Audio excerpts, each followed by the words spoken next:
sí, vamos a continuar con nuestro próximo disertante, el doctor Román Avellaneda. El doctor es juez de primera instancia en lo civil y comercial del Poder Judicial de la provincia de Córdoba. Es profesor de la materia 6 de la carrera de abogacía en la Universidad Blas Pascal. Es miembro de la Asociación Argentina de Derecho Procesal. Es director de diplomaturas y seminarios de Derecho Procesal Civil. Es disertante en numerosas actividades académicas y también es autor y coautor de numerosos artículos y libros jurídicos. El doctor Avellaneda hoy nos va a hablar de los impactos procesales en materia probatoria. Bueno, lo primero es agradecer a la Asociación Argentina de Derecho Procesal por la invitación, a la doctora Claudia Salazar y al doctor Jorge Rojas. Dentro de lo que son los impactos procesales del Código Civil y Comercial de la Nación, bueno, a mí me ha tocado los impactos en materia probatoria. Yo no voy a poder abordar todos los impactos en materia probatoria, pero pensé elegir, ¿no? Pensé elegir para poder profundizar sobre algunos temas, y me parece que lo más importante, o la reforma más importante que podemos tener nosotros en este instituto que es de la prueba, es lo referido a los documentos. El código los llama instrumentos, y en particular el instrumento que no se encuentra en soporte papel. También, obviamente, hay reformas y también hay impactos procesales en relación, por ejemplo, al derecho transitorio, que ya ha quedado muy poco, relaciona también a los instrumentos públicos y concretamente la consagración legislativa de las actas notariales.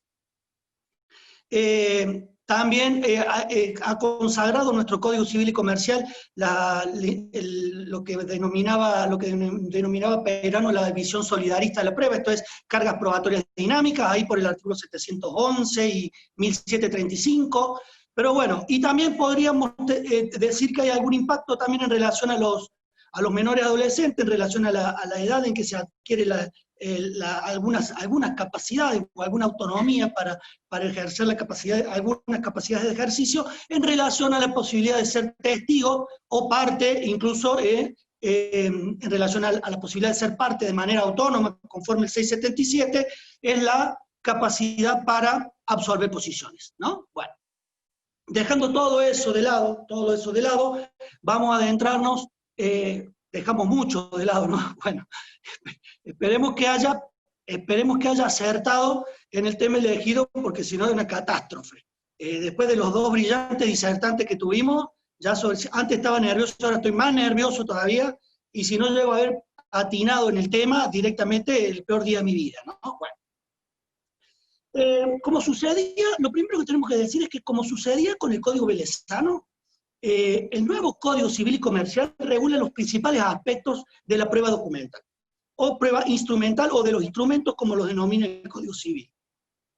Fíjense que hay, a partir del artículo 286, regula cuál es la clasificación de los instrumentos, cuáles son los requisitos para su validez y su valor probatorio. Entonces, todos los aspectos más importantes están siempre en el Código Civil, y entonces, ¿qué queda para las leyes procesales? Bueno, las leyes procesales se dedican en general a regular la oportunidad del ofrecimiento de prueba, o sea, la tempestividad de ese ofrecimiento de la prueba documental, al trámite, por ejemplo, el traslado previsto por el 192 y 243 del Código Procesal Civil y Comercial de Córdoba, y también de alguna manera conforme, por ejemplo, el 192 segundo párrafo, o el 3, ese del Código Córdoba, o el 356 del Código Nacional, de alguna manera la eficacia convictiva que va a tener ese medio. Pero en general se dedica a una cuestión, los códigos procesales se dedican a una cuestión estrictamente procesal.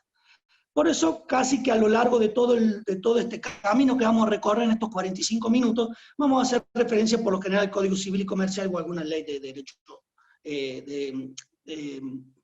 sancionada por el Congreso de la Nación. Bueno, el artículo 286 comienza con inaugura la primera novedad que trae nuestro código al hablar de la expresión escrita. Dice, la expresión escrita puede tener lugar por instrumentos públicos o por instrumentos particulares, firmados o no firmados, ya vamos a ver de qué se trata. Luego señala que esta expresión escrita puede hacerse constar en cualquier soporte. Ahí está, ahí nos tenemos que detener, en cualquier soporte. Siempre que su contenido sea representado con texto inteligible, aunque su lectura exija medios técnicos. Entonces, vemos que acá definitivamente el Código Civil y Comercial termina con el monopolio del soporte papel. Es la abolición del soporte papel. La expresión escrita no solo puede estar en soporte papel, sino cualquier otro soporte, cualquiera sea, siempre y cuando el contenido, el contenido del documento o del instrumento, en los términos del código, pueda ser representado en texto que se pueda leer, que sea inteligible, aunque para esa lectura o esa intelección sea necesario medios mecánicos o técnicos, como habla el código. Nosotros sabemos que nos referimos acá en estos últimos vocablos a las computadoras, los ordenadores, las tablets, los teléfonos smartphone o cualquier otro tipo de dispositivo. Bueno, el segundo gran, digamos, la segunda gran reforma que hace el código, la segunda novedad que tiene el Código Civil y Comercial, es que luego de distinguir cuáles son los instrumentos privados, luego de distinguir cuáles son los instrumentos particulares, esto es, pueden ser instrumentos particulares que estén firmados o no. Si están firmados los va a denominar instrumentos privados, el código, y si no están firmados, el código los denomina instrumentos particulares no firmados. Ya vamos a ver cuál es el efecto de que estén firmados o no. Luego de eso, en el segundo párrafo del 287, señala claramente que esta última categoría, esto es, instrumento particular no firmado, comprende, fíjense, todo escrito no firmado, entre otros, los impresos, los registros visuales o auditivos de cosas o hechos. Registros visuales o auditivos, dice el código.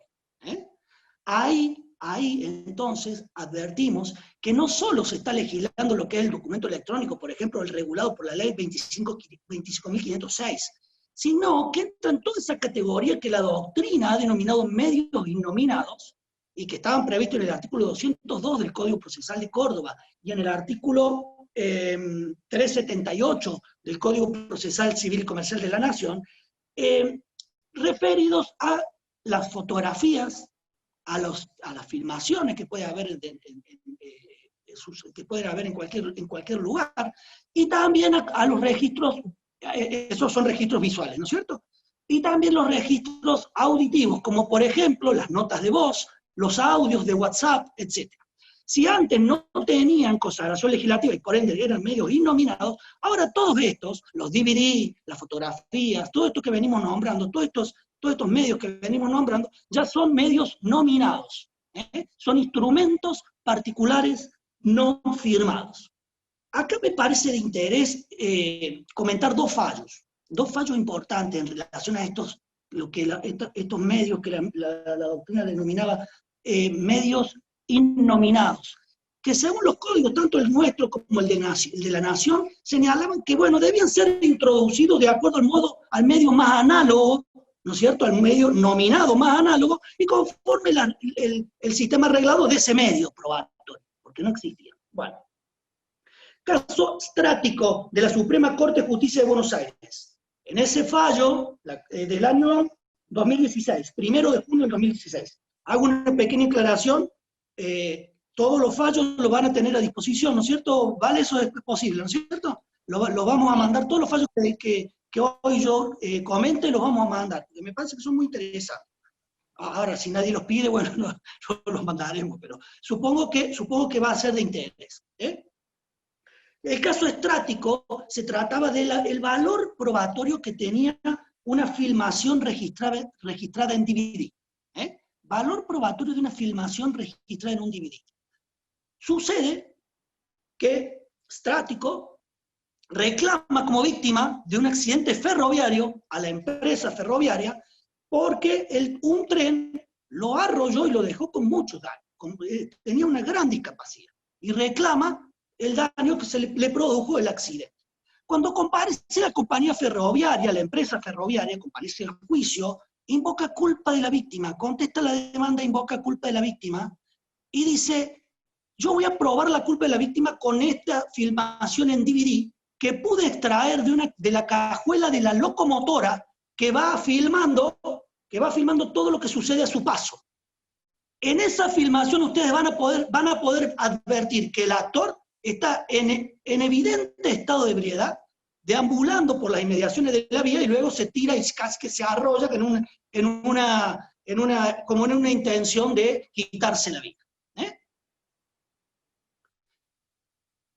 Entonces la Corte lo que tiene que decidir acá es qué valor probatorio tiene la filmación.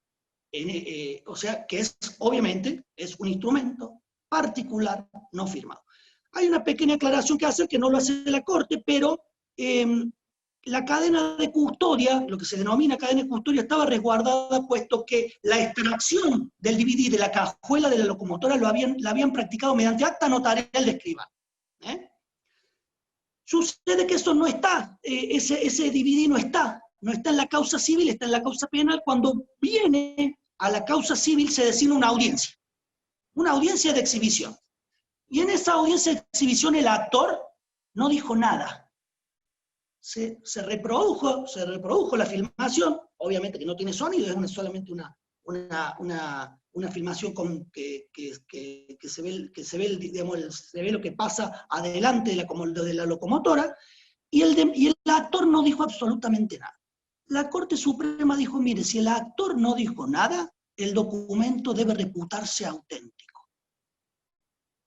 Qué raro, ¿no? O sea, en primer lugar nosotros decimos, qué rareza esta, porque esto ocurre cuando yo no me expido, esto ocurre con documentos que son de mi autoría o firmados por mí, ¿no? ¿Me siguen, no? 192, segundo párrafo, o 356 del Código de la Nación para los que no sean de acá, digamos. ¿Qué sucedió? La Corte dice, está perfecto este argumento del Tribunal Acuo, puesto que esta filmación es equiparable a documento atribuido a la contraria. Fíjense lo que hace la Corte, que me parece de gran tino, ¿no? Si bien no está ni firmado ni es de su autoría, es perfectamente atribuible a la contraria, porque ahí el demandado señaló que ahí estaba el actor, y debió expedirse bajo el mismo apercibimiento, tenerlo por reconocido, tenerlo por auténtico. Ese es el actor. Punto. Y esto tiene que ver con las nuevas formas instrumentales, y lo que vamos a ver durante casi toda esta charla que vamos a tener, es que nuestros códigos procesales han quedado muy vetustos, han quedado muy desactualizados. Y entonces nosotros lo que tenemos que hacer es ayornar esos códigos con creación, tenemos que tener originalidad, y además tenemos que interpretarlo bajo el prisma de las nuevas tecnologías. Y eso es lo que hizo la Suprema Corte de Buenos Aires, ni más ni menos que eso. Dijo, mire, este es un documento atribuible a la contraria y le doy el mismo apercibimiento. Fíjense otro fallo muy interesante. Cámara de Apelaciones Civil y Comercial de Morón, Sala 2, el caso Fleitas. ¿Lo quieren completo?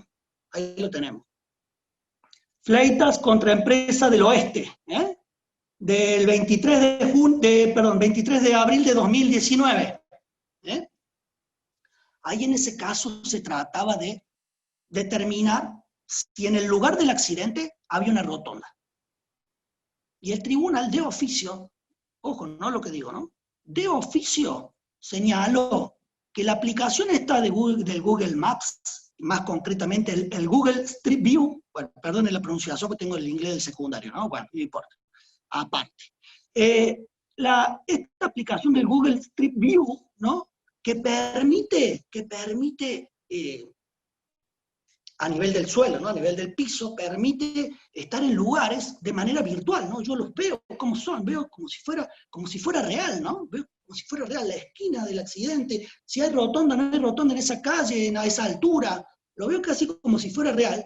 Tiene un pequeño inconveniente, no es en tiempo real, son reproducciones pretéritas. O sea, cuando pasó, yo digo así, ¿no? Cuando pasó la camionetita esa de Google, ahí es, ¿no? O sea, es eso, ¿no? Pero está en 3 dimensiones. A nosotros nos sirve mucho el Google Street View. puesto que lo utilizamos mucho cuando celebramos la audiencia preliminar, entonces nos sirve para ubicarnos. Nos sirve para indagar sobre las distintos caracteres de la esquina donde sucedió el accidente, o cualquier emplazamiento donde estuviera el accidente. Bueno, ahí la Cámara de Apelaciones Civil y Comercial de Morón, Sala 2, señaló, las constancias de Google Street View son instrumentos particulares no firmados. Y tienen validez, ¿no? Y tienen validez. Y es más, el juez que lo aplique de oficio no está violando ningún principio, ni mucho menos está violando principios probatorios. El juez perfectamente puede hacer uso de eso, como también hizo de alguna manera, en algún momento, la Cámara de Azul, hace poco, no me acuerdo el fallo, pero también lo podemos subir si tienen ganas, de señalar que una nota periodística que estaba en internet también era un hecho notorio. Y entonces hizo valoración, valoró esa nota periodística, que era que en el caso se trataba de una cantera vieja, abandonada, que se había llenado de agua y la gente la utilizaba para bañarse, pese que estaba prohibido. Entonces, la Cámara de Azul dijo, mire, que la cantera está llena de agua y que la gente la usa es un hecho notorio. Esto es igual. Como hecho notorio, el juez lo podría valorar en la sentencia, aun cuando las partes no lo hubieran ofrecido. Bueno, me pareció interesante eso comentarles, antes de entrar, obviamente, antes de entrar de lleno a lo que vamos a denominar estrictamente hablando el documento electrónico, ¿no? Aquella expresión escrita, ¿no? Que no está en un soporte papel, sino está en un soporte técnico, un soporte digital. Existe una ley de firma digital, ¿no? Ya lo sabemos todo, eso no tiene ningún misterio. La ley de firma digital es del 2001. La reglamentación es del 2002. Imagínense, ¿no? Estamos hablando de años A, ¿no? Pero luego de la reglamentación del 2002, en el 2019 hubieron 2 reemplazos. O sea, fue reemplazada la del 2002 por el decreto 182 del 2019, y después hubo un cambio pequeño, que ya lo vamos a ver si tenemos tiempo, pequeño cambio en relación a lo que hace a la certificación de la firma digital, ya lo vamos a ver. En el mismo año, y fue reemplazado ese decreto por el decreto 774/19, para los que lo quieran tener. ¿Qué es lo interesante de acá del documento electrónico? Bueno, yo estoy convencido, quizá a lo mejor quedo en minoría, ¿no? Pero espero que no en esta tarde, espero convencer a algunos, por lo menos. El documento electrónico puede revestir diversas calidades, digo yo. ¿Podrá el documento electrónico ser un instrumento público? Bueno, fíjense ahí de las constancias del SAC multifuero. Para los que no son de Córdoba, el sistema de administración de causa. Bueno, abundante doctrina ha sostenido que, bueno, que si nosotros estamos utilizando, los funcionarios y los jueces estamos utilizando firma digital, y la sentencia es un acto del Estado, o sea, dictada por un funcionario público, bueno, no tenga duda que la sentencia de soporte digital es un instrumento público, ¿no? ¿Qué pasa con las páginas web de organismos públicos? Bueno, también digo yo, no son instrumentos públicos. Y si no son, ya como Carlito estaba hablando de fútbol, si no son, pegan en el palo, ¿no? O sea, pegan en el palo, porque ¿quién duda de que la base imponible que yo puedo sacar de la página de renta de un inmueble es la base imponible del inmueble? ¿Quién puede dudar de eso? ¿Quién puede dudar de la autenticidad de que surgen de esas constancias de los organismos públicos? ¿Quién es el Estado el que tiene el control de esas páginas web? Puede haber algún hackeo, puede haber una adulteración, pero en principio cabe presumir, ¿no es cierto?, que es un instrumento fehaciente. No confundamos, no tenemos tiempo para eso, pero porque a mí me gusta distinguir. No confundamos valor probatorio con eficacia convictiva. Lo que estamos hablando es del valor probatorio, ¿no? O sea, ¿cuál es el valor probatorio de la constancia de renta? Del cedulón de renta. Y bueno, que la base imponible asciende a 4 millones de pesos. Es el valor probatorio, salvo que alguien me pruebe que esto es un dato erróneo, que la base imponible de ese inmueble no asciende a esa suma, que está mal informado en la página web. ¿Cuál es la eficacia convictiva de eso? Bueno, si yo quiero probar el valor real del inmueble, base pobre, no va a tener mucha eficacia convictiva. ¿Me entienden lo que les digo?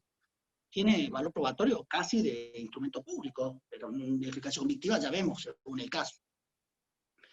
El documento electrónico puede revestir la calidad de instrumento privado. Eso lo vamos a analizar bien y ahora, a posteriori a lo que estamos diciendo ahora, ¿no? ¿Por qué? Porque el documento electrónico que tiene firma digital cumple con el requisito de la firma del artículo 288 del Código Civil y, por tanto, es un instrumento privado. Cumple con los requisitos de la firma.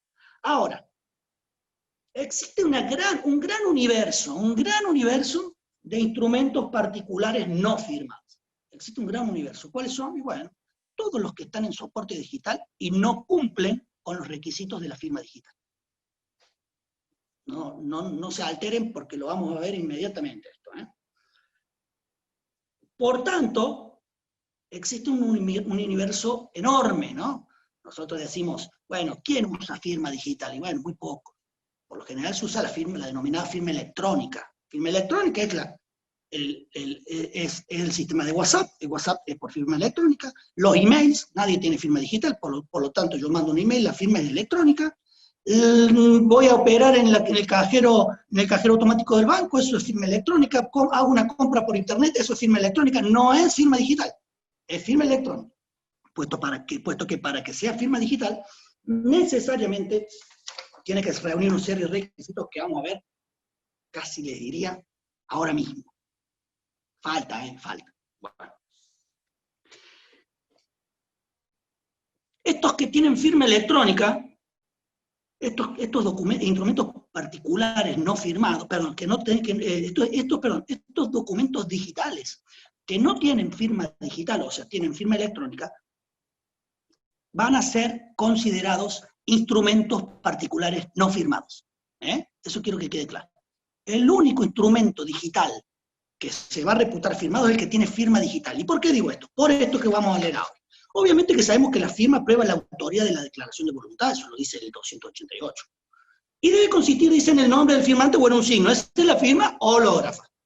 ¿No es cierto? En la que yo agarro un lapicito o una lapicera, ¿no? Y firmo. Bueno, en un papel. Esa es la firma hológrafa. Miren lo que dice el segundo párrafo del 288. En los instrumentos generados por medios electrónicos, acá están los documentos digitales, el requisito de la firma de una persona queda satisfecho si se utiliza una firma digital que asegure indubitablemente, ojo, ¿no? La ley dice firma digital, que asegure indubitablemente la autoría e integridad del instrumento. Este requisito lo cumple solamente la firma digital, del artículo 2 de la ley 25.506, ya van a ver por qué. El anteproyecto del 2012, que había elaborado Lorenzetti, Kemelmacher de Carlucci y Hayton, creo, ¿no? Bueno, es del 2012 el anteproyecto, no decía firma, decía método. Seguía el proyecto del 98, y entonces no decía firma, decía método. Y en vez de decir asegure indubitablemente la autoría, decía asegure razonablemente la autoría. En esos casos, si hubiera quedado así, obviamente que no quedó así, quedó como se los acabo de leer al principio, ¿no? En esos casos sí hubiera quedado comprendida la firma electrónica dentro de lo que era la firma, si está firmado o no un instrumento particular, ¿no? Eso hubiera quedado también incluida la firma electrónica. Pero como dice firma digital y que asegure indubitablemente la autoría y la integridad del documento, la única que cumple esos requisitos hoy por hoy es la firma digital. Bueno, ¿y qué es la firma digital? Bueno, la firma digital está en el artículo 2 de la ley 25.506. En el artículo 2 de la ley 25.506. La firma digital es un resultado de aplicar un procedimiento matemático a un sistema que opera a partir de dos claves. La doctrina señala que la firma digital utiliza un sistema criptográfico asimétrico, fíjense, un sistema de criptografía asimétrica, mediante la articulación de dos claves. Una que es la que tiene el firmante, o sea, el que va a firmar el documento, el autor del documento. que la maneja y la controla con absoluto, digamos, control, valga la redundancia. Controla esa firma. Entonces es privada, esa es la clave privada, que obviamente que no es una firma que tiene un garabato, es un número, ¿no es cierto? Está claro. Y después hay otra clave, que es para que terceros puedan indagar sobre la autoría, sobre quién es el autor de ese documento, y si ese documento ha sido adulterado o no, o mejor dicho, si después de su firma se puede producir la adulteración del contenido de ese documento. Esto es lo que se denomina clave pública, por eso decíamos, es un sistema de criptografía, es críptico, pero asimétrica. Tenemos una clave privada que domina solo el firmante, el dueño del certificado, el titular del certificado digital, y una clave pública que es la que administra el certificador licenciado, estas administradoras de la firma digital o empresas u organismos que se llaman certificadores licenciados. Entonces, es un sistema bastante complejo y también bastante costoso. Por eso no van a ver ustedes muchos documentos electrónicos con firma digital. Fíjense que acá, yo siempre tuve la duda y estuve investigando, sabemos que hay muy pocos certificadores licenciados, ¿no? Hay muy pocos certificadores licenciados en Argentina. Hay 7, fíjense. La AFIP es una, el ANSES es otro, porque son organismos públicos, ¿no? Nombramos. Y después hay otros más de organismos públicos y hay privados también. En CODESA, la CAUT, Vox, custodia de archivos también es certificador licenciado, entre otros. Bueno, hay 7. Eso hace a que la firma digital no haya cundido, digamos, en el campo, digamos, de la negociación y en el campo del derecho privado. Muy poco se usa la firma digital. Muy poco se usa la firma digital. Bueno, ¿qué dice la ley en relación a la característica del documento digital firmado con firma digital? Bueno, sabemos que tiene 2 características que son muy importantes. La primera es que la firma digital tiene el mismo efecto que la firma manuscrita, dice la ley. Y además, prueba la autoría del documento. Presunción juris tantum, de autoría del documento. Y no solo prueba la autoría, sino que también se presume que el documento no ha sufrido modificaciones después de habérselo firmado. Por tanto, como presunción juris tantum, tenemos que si un documento está firmado con firma digital, hay 2 presunciones importantes. Primero, prueba la autoría. ¿Cuál es el autor? ¿Quién es el autor? El titular del certificado digital vigente. Y la integridad del documento. ¿Qué significa eso? Que no ha podido ser modificado. Estas 2 presunciones son presunciones juris tantum, de suerte tal que quien quiera negar la autenticidad que presume la ley del documento, tendrá que producir prueba de descargo. ¿Me siguen hasta ahí? ¿Vamos bien? Sí, ¿vamos bien? No, más o menos. Bien, vamos bien. Bueno. Y entonces, ¿qué es la firma electrónica? ¿Qué es la firma electrónica? Bueno, el documento contendrá firma electrónica, según la propia ley, también artículo 5 de la ley 25.506, cuando la misma carezca de alguno de los requisitos, como dijimos recién, ¿no? Cuando la misma carezca de alguno de los requisitos de la firma digital. ¿Y cuáles son estos? Todos casi. Todos los documentos digitales. No digamos todos, pues no son todos, ¿no? Pero casi todos. Los mensajes de WhatsApp, los emails, todo tipo de correspondencia vía virtual, las claves de los bancos, etcétera, etcétera. ¿Qué pasa cuando el documento está firmado con firma digital? Wow. Fíjense lo que decía el decreto 182 del 2019. Decía, la firma digital de un documento electrónico satisface el requisito de certificación de la firma establecido para la firma hológrafa. Mira, entonces, ahí en el decreto se establecía que contar con un documento con firma digital era lo mismo que contar con un documento, un instrumento privado con firma certificada por escribano. A raíz de esto, el Colegio de Escribanos de la Ciudad de Buenos Aires presentó una demanda y pidió la suspensión de la aplicación de este decreto. Y el tribunal lo suspendió la aplicación. ¿Qué pasó después? Se dictó el decreto 774, que ya habíamos anunciado, ¿no? Hace un ratito. ¿Y qué dice la actual reglamentación de la firma digital? Bueno, la cambiaron un poco. La firma digital de un documento electrónico satisface el requisito de certificación de firma establecido para la firma hológrafa, lo mismo que hace un rato, lo mismo que recién, pero en todo trámite efectuado por el interesado ante la Administración Pública Nacional centralizada y descentralizada. Quedó entonces, esta regla de derecho, esto es, la firma digital es firma certificada solo para la administración pública, no para los contratos entre los privados. Entonces, si yo hago un trámite en AFIP con firma digital, bueno, perfecto. Ahora, si yo celebro con una firma digital, un contrato con una empresa con otra, no va a tener este carácter. Yo creo que, en definitiva, esta discusión me parece que está muy bien lo que sostiene Abdelnabe Vila, María Carolina. Les recomiendo que lean este trabajo y otros más, que también podemos subir si quieren. ¿Acaso no es la firma digital una firma certificada? Se pregunta, no me voy a repetir el apellido porque es bastante difícil. Bueno.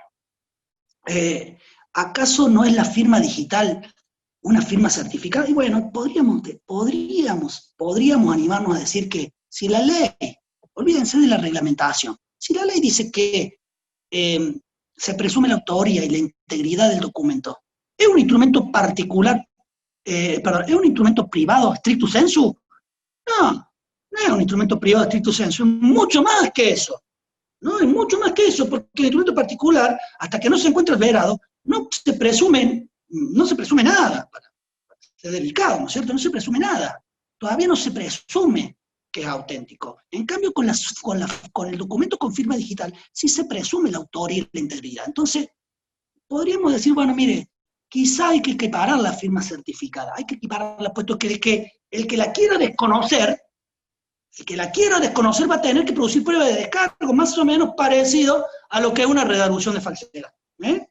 Más o menos parecido a eso. Seguimos adelante. Decíamos, ¿qué sucede con la firma electrónica? Bueno, la mayoría de los documentos electrónicos que ustedes van a ver ofrecidos en los juicios, la mayoría de los documentos electrónicos que van a ver ofrecidos en los juicios, no son con firma digital, tienen firma electrónica. ¿Y qué pasa con la firma electrónica? Bueno, la ley señala que en caso de ser desconocida la firma electrónica, corresponde a quien le invoca acreditar su validez. Distinto, ¿no? Acá es distinto. Acá el que desconoce la firma digital, ¿no es cierto?, es el que debe acreditar esa inautenticidad. Ahora, acá es al revés. A mí me basta con desconocer el mail y decir, mire, no, yo no mandé ese mail. Ese WhatsApp no es mío, para que traslade la contraria, o sea, al oferente, al que le interesa, por eso dice, a quien la invoque o que quiera acreditar su validez, la prueba de la autenticidad. Espero que se haya comprendido bien. Entonces, ¿cómo podemos, la pregunta es, y acá viene lo más importante, ¿no? ¿Cómo podemos cómo podemos reconocer un documento electrónico que tiene firma electrónica? O sea, que es reputado por el Código Civil como instrumento particular no firmado. Hay distintos medios de prueba. Lo primero que hay que hacer, y eso estoy seguro incluso por lo que dice el artículo 5, última parte, léalo después y van a ver que es así. Lo primero que hay que hacer es esto. Lo primero que hay que hacer es, me demoré porque me olvidé de comentar una cosita pequeña que voy a comentar al final. Sí, hágame acordar porque es muy importante. Distintos medios de prueba para adverar un instrumento, un documento electrónico que no lleva firma digital, o sea, lleva firma electrónica. Y por tanto no hay que presumir su validez. Quien quiere ofrecer un documento digital en estos términos, por ejemplo, un correo electrónico, un mensaje de WhatsApp, un mensaje de voz, de lo que sea, debe reproducirlo en su integridad mediante un print de pantalla, un screenshot, ¿no? O sea, una captura de pantalla. Si fuera un mail, yo lo imprimo y lo agrego al expediente. ¿Y eso qué es? Bueno, obvio, una copia simple. ¿No? Una copia simple de acá, Chapalmala, ¿no? Pero digo yo, ¿y si de esa copia simple le corremos traslado a la contraria? Recuerden estático, ¿no? Corremos el traslado a la contraria. ¿Por qué no? Corremos traslado a la contraria, a ver, ¿qué dice? A ver, fíjese, esta es una correspondencia que usted mandó o que usted le llegó. Yo quiero probar un contrato celebrado por vía electrónica. La oferta fue en un mail, la aceptación fue en el otro mail y ya está el contenido del contrato. Ahí ya está el contenido del contrato. Corramos el traslado. ¿Qué pasa si no lo impugna? Lo mismo que la doctrina de estáticos, si estamos diciendo que ya es documental atribuible a la contraria. Hay que aplicar analógicamente las reglas del 192, segundo párrafo, y 243, si quieren. Hay que aplicar analógicamente, estas nuevas formas instrumentales nos permiten, o mejor dicho, nos obligan a obrar de esta manera. Y esto tampoco es que lo diga yo, ¿no? Fíjense que hay un fallo del Tribunal Supremo de España, Sala Penal, del 31 de mayo del 2019, que señala que si la parte a la cual se le quiere oponer ese intercambio epistolar, o mejor dicho, este intercambio de correspondencia electrónica, en este caso eran mensajes de WhatsApp, me parece, eran mensajes de voz de WhatsApp, si no lo impugna, no hace falta la pericial informática, no hace falta la pericial informática si no se impugna, eran mensajes de WhatsApp, concretamente, un fallo muy interesante para leer. Les leo solamente una partecita. Lo primero que dice el Tribunal Supremo es: la prueba de una comunicación bidireccional mediante cualquiera de los múltiples sistemas de mensajería instantánea debe ser abordada con todas las cautelas. La posibilidad de una manipulación de los archivos digitales mediante los que se materializa este intercambio de ideas, forma parte de la realidad de las cosas, obvio. Hoy por hoy hay más correo electrónico que correo en soporte papel, obviamente. El anonimato que autorizan tales sistemas y la libre creación de cuentas con identidad fingida hacen perfectamente posible aparentar una comunicación en la que un único usuario se relaciona consigo mismo. De ahí que la impugnación de la autenticidad de cualquiera de esas conversaciones, cuando sean aportadas a la causa mediante archivos de impresión, lo que estábamos pidiendo nosotros, ¿no? Mediante archivos de impresión, desplaza la carga de la prueba hacia quien pretende aprovechar su idoneidad probatoria. No obstante, el tribunal señala que respecto al contenido de estos mensajes que estamos tratando, no fue objeto de impugnación. Por lo tanto, no es necesaria la pericial informática. Quedan autenticados por la falta de impugnación. Igual que cuando yo no desconozco la firma en un contrato de locación. Igual. Entonces yo digo, corrámosle traslado en los términos 192. Seamos claros, bueno, seamos claros, y digámosle que si no lo impugna, le vamos a tener por auténtico. ¿Y qué vamos a tener por auténtico? ¿Un print de pantalla, una copia? Y sí, será eso. Será el contenido. No es tanto el soporte, sino el contenido de lo que estamos diciendo. Bueno, el problema es que en la mayoría, esa es la buena noticia. La mala noticia es que en la mayoría de los casos, la contraria los desconoce. Bueno, ¿qué va a hacer? La mayoría de los casos, la contraria los desconoce. Entonces ahí sí, bueno, ahí sí, lo acabamos de leer, ¿no? Tribunal Supremo de España. Ahí sí es necesario que quien quiera hacer valer el documento, conforme al artículo 5 de nuestra ley 25.506, pruebe la autenticidad. ¿Cómo la va a poder probar? Bueno, la pericial es la mejor de todas, ¿no? Pero ¿podría probarla por una prueba de informes? Sí. Se puede solicitar un informe a algún servidor de internet, los ISP, ¿no? Yahoo Argentina, por ejemplo, para que informe si un tal mensaje salió de una casilla hacia otra casilla, del autor o demandado o viceversa. El problema es que Yahoo va a identificar el IP y todo, y es muy probable que hasta pueda identificar a la persona. Lo que pasa es que no va a poder garantizar que ese intercambio, que esa mensajería no ha sido adulterada, no ha sido modificada o suprimida.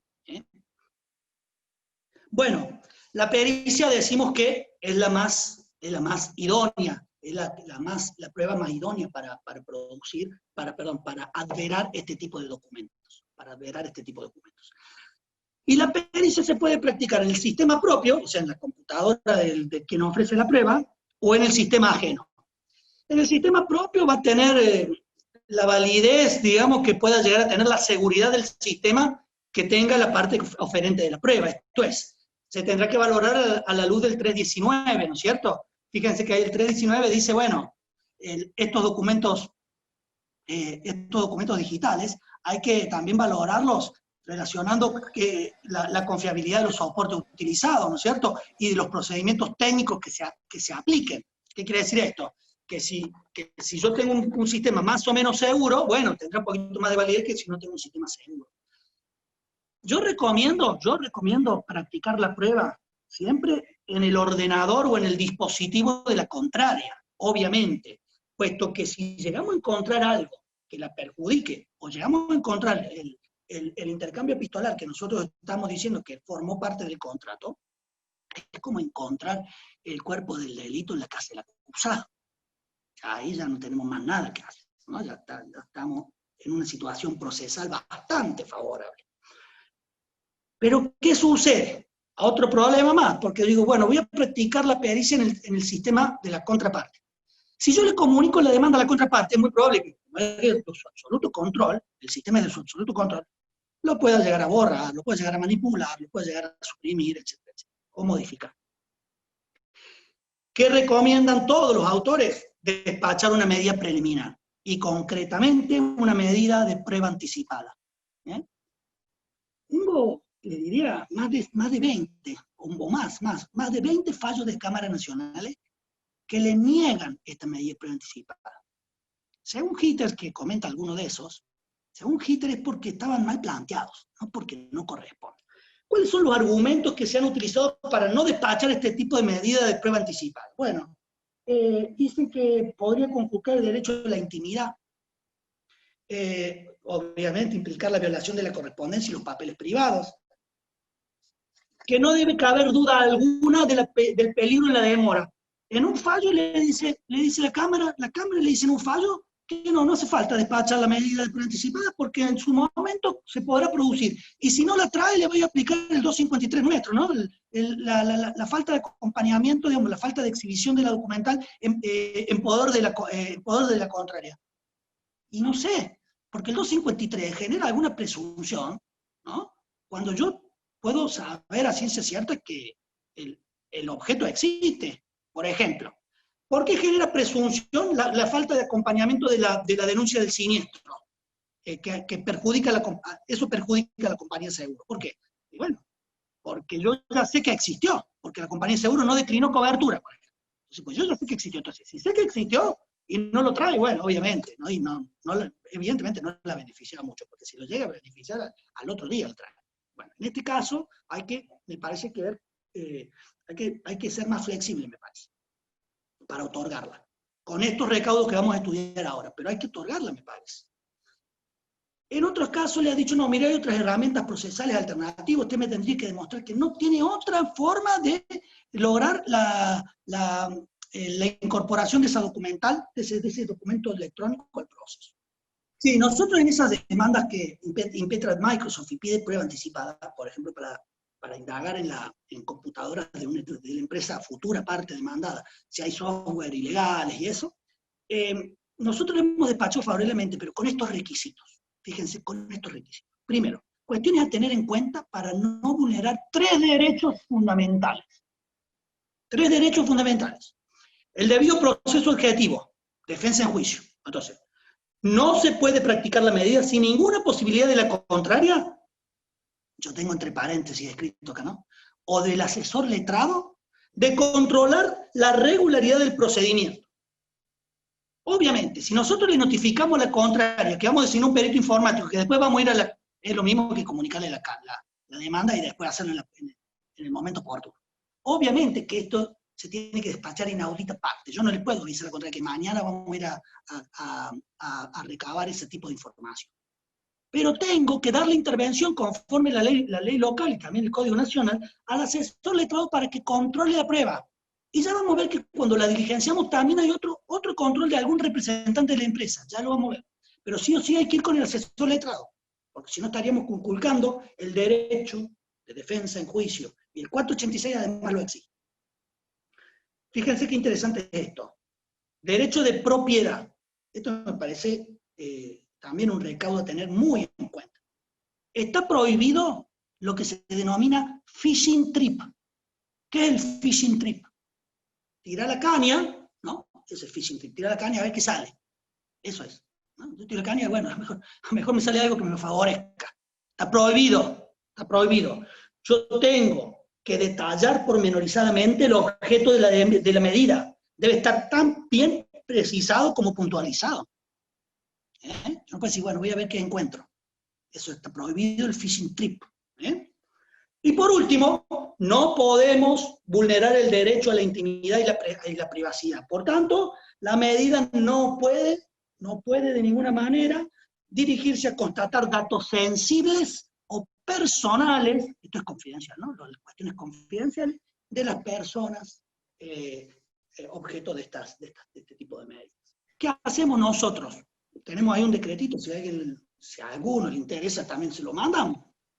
Tenemos un decreto que, bueno, obviamente, designamos audiencia para el sorteo de un perito informático. Obviamente tenemos los puntos de pericia, designamos audiencia para el sorteo de un perito informático, el perito informático fija fecha, damos intervención al asesor letrado, y le decimos al perito, Juan, mire, usted tiene que ir con un oficial de justicia.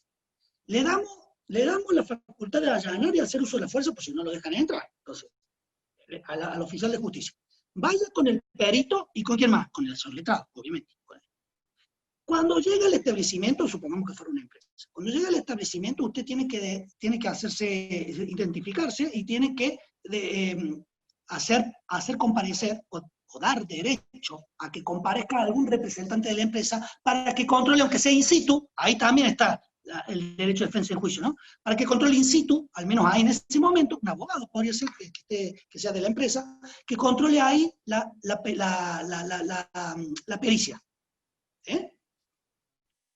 Luego, el perito tendrá que pedir el desbloqueo de clave, ¿no es cierto? El desbloqueo de clave, el levantamiento de las claves, y el perito ahí no podrá, se lo ponemos por escrito, no podrá indagar sobre cuestiones, sobre datos sensibles o información sensible de las partes. Nosotros le ponemos, no pudiendo recabar información sobre datos sensibles o personales de terceras personas ajenas a él. Si hay imposibilidad lógica, esto es, no levantan las claves, no hay desbloqueo de claves, se niegan. Hitters, yo no lo he hecho nunca, pero Hitters dice que es posible secuestrar los ordenadores. Es posible incluso secuestrar para luego hacer una especie de hackeo de esos ordenadores y poder llegar a lograr el cometido de la pericia.